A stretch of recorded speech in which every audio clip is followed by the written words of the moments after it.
birth defects due to chromosomal abnormalities and genetic factor. Okay, chromosomal abnormalities क्या हो सकती हैं? न्यूमेरिकल भी हो सकती हैं, स्ट्रक्चरल भी हो सकती हैं। ठीक है, न्यूमेरिकल मींस के या तो क्रोमोसोम नंबर ज़्यादा होंगे नॉर्मल से या कम होंगे, तो ये हमारे पास क्या हो जाएगी? क्रोमोसोमल एबनॉर्मेलिटी हो जाएगी न्यूमेरिकल फॉर्म में। स्ट्रक्चर में चेंज आ सकता है in the structure of chromosome. ठीक है, उसका कोई पार्ट मिसिंग हो सकता है, तो इस तरह हमारे पास आ जाएगी स्ट्रक्चरल एबनॉर्मेलिटी। 50% जो केसेस होते हैं जिनमें क्रोमोसोमल एबनॉर्मेलिटीज़ होती हैं, जो फीटस होते हैं, तो वो स्पॉन्टेनियस अबॉर्शन हो जाता है। जो 50% सर्वाइव करते हैं उनमें मेजर क्रोमोसोमल एबनॉर्मेलिटीज़ होती हैं। ठीक है, उनमें आगे हमारे पास कुछ एग्जांपल्स हैं जिनको हम क्लिनिकल कोरिलेट्स के तौर पे वन बाय वन डिस्कस करेंगे। इसमें हमारे पास टर्नर सिंड्रोम है, ट्राइसोमी है, ये सारी क्लिनिकल एबनॉर्मेलिटीज़ हैं जो इन म्यूटेशन में स्ट्रक्चर क्रोमोसोमल एबनॉर्मेलिटीज़ की वजह से आती हैं। ठीक है, हम इनमें ये देखेंगे कि किस तरह कौन चेंजेस आती हैं, मींस के कौन सी जो डिज़ीज़ है, जिस तरह टर्नर सिंड्रोम है। ठीक है, तो इसमें जो है वो क्या चेंज आता है, जिस तरह इधर मेंशन हुआ है कि 45X। ठीक है, तो हम ये सारी चेंजेस देखेंगे और इसके साथ साथ डिस्कस करेंगे कि इन चेंजेस के रिजल्ट में क्रोमोसोमल एबनॉर्मेलिटीज़ के बाद जो फीटस या चाइल्ड बॉर्न होता है, ठीक है, बेबी बॉर्न होता है, उसमें क्या हमें फिज़िकल चेंजेस क्या नज़र आती हैं। ठीक है, मेंटली क्या चेंजेस हैं। ठीक है, वो वन बाय वन हम डिस्कस करेंगे। न्यूमेरिकल जो एबनॉर्मेलिटीज़ हो सकती हैं वो किस तरह हो सकती हैं, इसमें हम कुछ टर्मिनोलॉजी यूज़ करते हैं। नॉर्मली हमारे पास जो सोमैटिक सेल्स होते हैं, वो कोई भी बॉडी के सेल्स होते हैं।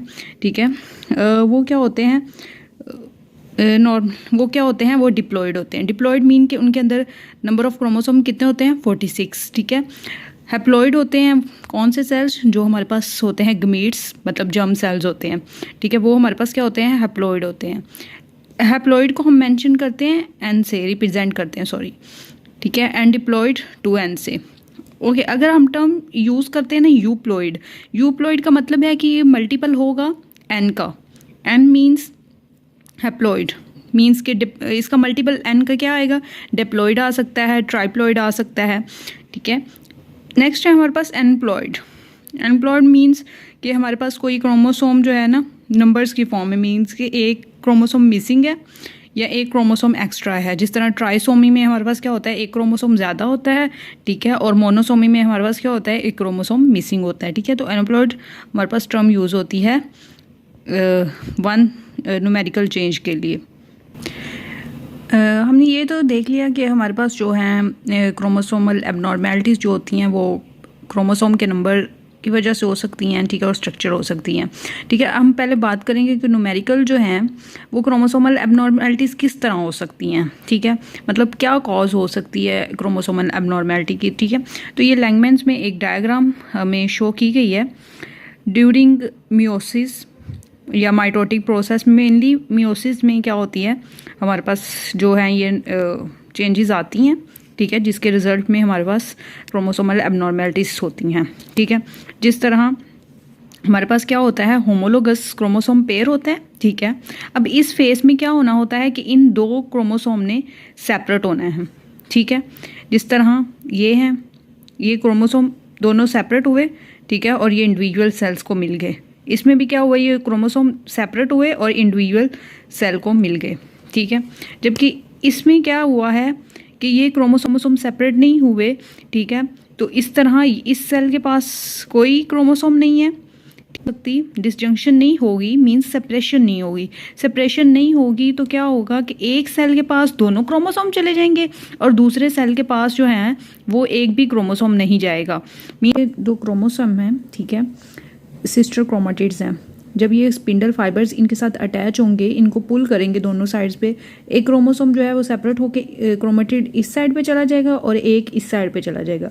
इन केस के ये दोनों सेपरेट नहीं होते, इनकी सेपरेशन नहीं होगी। ठीक है, और हम सपोज कर लेते हैं कि ये दोनों क्रोमोसोम जो हैं क्रोमेटिड ये इस साइड पे चले गए। ठीक है, इस साइड पे चले गए। इस साइड पे जाने की वजह से क्या होगा कि अब इधर एक क्रोमोसोम नहीं जाएगा और इधर दो चले जाएंगे। ठीक है, तो यहाँ क्या होगा कि 23 की बजाय क्या हो जाएगा 24 हो जाएंगे।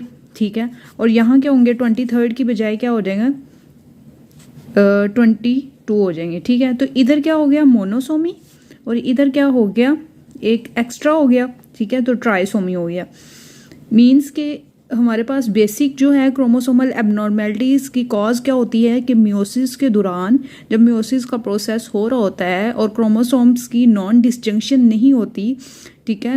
नॉन डिस्टिंक्शन की वजह से हमारे पास क्या होता है कि ये होता है कि एक क्रोमोसोम एक तरफ ज़्यादा चले जाते हैं, दूसरी तरफ कम जाते हैं, ठीक है।